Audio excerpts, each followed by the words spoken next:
sa letter. Ano sa tingin mo ang naging trabaho niya dyan bago siya Nawalan na ako ng tiwala sa sarili ko pagkatapos ko kanina.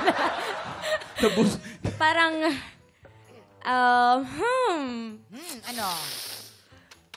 Dahil sa bango po ng naaamoy ko ngayon, Ayan. ang pipiliin ko po ay Perfume. model. Tsaka mukhang mabango talaga si Sir Ronnie. Sobra. Pag nakikita ko siya hanggang ngayon. Mabango talaga. Opo. Yan. Sige. So, dun ka sa perfume promodizer. Perfume promodizer. Kabog or sabog in 5, 4, 3, 2, 1. Ayan. We love you, Zeph. We love you so much. Thank you, Zepa. Sige. Maraming salamat. Masaya. Ramp model pala kasi. Masaya ba kayo? O, di ba? Hindi lang kapani-paniwala yung tsura ni Jason, pero yun ang tamang sagot. Bakit? Ayan.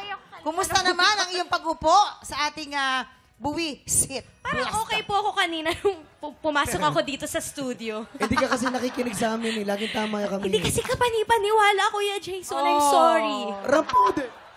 Oh. Ramp model na pala ka.